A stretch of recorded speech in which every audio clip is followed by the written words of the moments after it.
Chapter 25. I lay awake in bed 3 whole hours before I sneak out of the house to meet Char.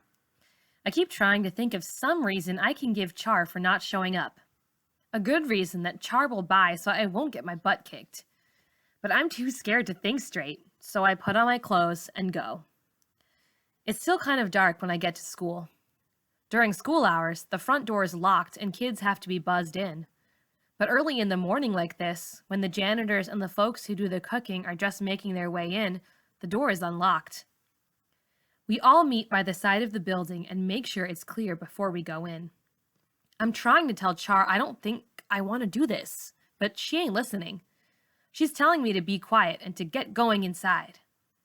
Raina, as stupid as she is, lets the door slam shut behind us. "Who's there?" the janitor yells from one of the classrooms. We don't move. All four of us stand there like dummies, ready to be caught. Lucky for us, the janitor ain't much worried. He doesn't bother to come and see what's the matter. He just turns up his portable radio and starts singing. We laugh and tiptoe down the hallway right past the classroom where he's cleaning. Maybe this won't be so bad, I think. Then we run up the steps, Char's high heels sounding like hammers banging nails whenever she takes a step. You would think Miss Saunders would lock up her room like the other teachers do, but she doesn't. She told us once that this was our school, and we needed to take responsibility for it. That if things got destroyed, it was us that missed out, not nobody else.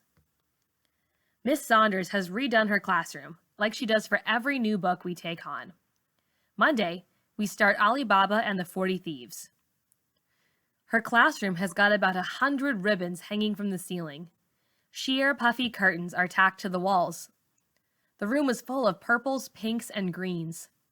All them colors and curtains make the room look soft and safe. Our desks are pushed up against the back wall, and lots of pillows, like they sit on in them Arabian movies, are scattered all over the place. Char throws herself down on the pillows and stretches out like she's going to be here a while. Maybe we should go, I say. Miss Saunders has just done the room over. She's going to kill us for messing it up. Char rolls her eyes my way. Payback has got to cost something, she says, laughing. I take a long, deep breath and look down at my clothes. I'm wearing the ones Mama made. Char's got a bag in her hand with the clothes she's going to give me today. I want to tell her to keep the stuff, but I keep my mouth shut and take the bag. The twins are the first to go into Miss Saunders' desk. Raze grabs a bottle of glue and swirls a design on a red velvet pillow. Then she takes the gooey pillow and smears it across the windows and the walls. Char lets out a low, mean laugh and reaches up and yanks some curtains down. She tells Raze to hand her the scissors, then she jabs holes in the curtains. Raze and Raina stab the pillows, pull out the stuffing, and toss the feathers around the room. Nobody notices me for a long while. I'm standing by the door, staring, till Char says, "Get over here, Malika! You're in on this too!"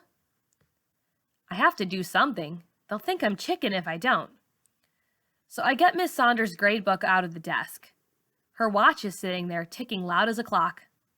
I close the drawer and erase a bunch of D's in the book. I put A's in their place. "Is that it, Malika?" Char says. "You gotta do better than that.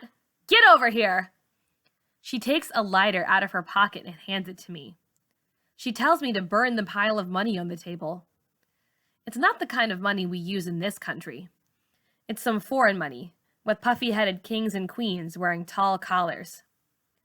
"I want all that money gone," Char says, heading back to the desk and digging around inside. I don't move.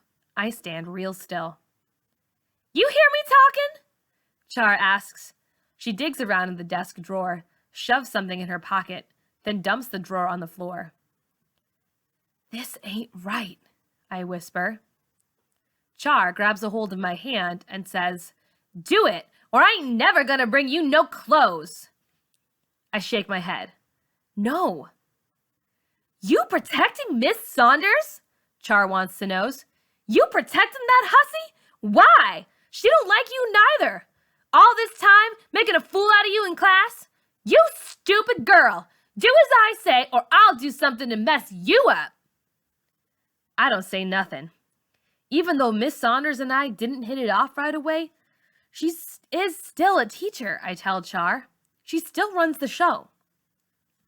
Char grabs hold of my shoulder blade and squeezes till my knees get weak. Like I said, I will jack you up, girl. Do you hear me? While Char's pinching my shoulder, she takes her baby finger and sticks it up her nose like a plug in a sink. She blows hard, sending a bunch of snot splattering over the money. Do what I say or I'm gonna do worse yet, she says, flicking her lighter's flame close to my head. I stare Char in the eyes. Mama always says you can tell a person by their eyes. Char's eyes don't have no life to them. They're cold and hard like black flat skipping stones you find at the bottom of the creek. I shake my head. No, I ain't doing it, I say softly. But Char squeezes my shoulder so hard I hear my bones creak.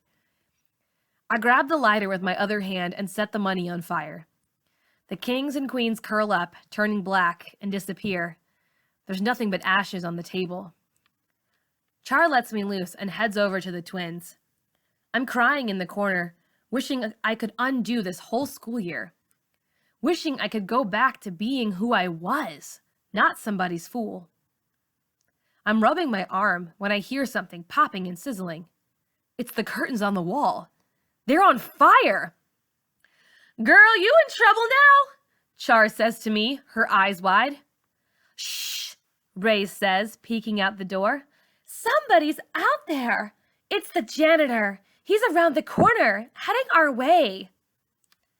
I'm out of here, Char says. She's the first to run. I'm the last. I'm grabbing hold of the bag of clothes she brought me. When I pick it up, the bag rips and the clothes fall out. I'm shoving them back in and trying to run at the same time. Clothes are dropping with every step I take. The janitor is yelling my name. Malika! Malika Madison! What are you doing here? Oh my Lord, what have you done, girl? I run down the steps, 2 at a time. I fall and bust open my knee. Then when I'm out of the building, Char and the twins ain't nowhere in sight. It's just me out there and the fire engines from the station house around the corner coming to undo what I just done. Rain is coming down and plunking me on the head. I look left, then right, and finally run home, crying my eyes out.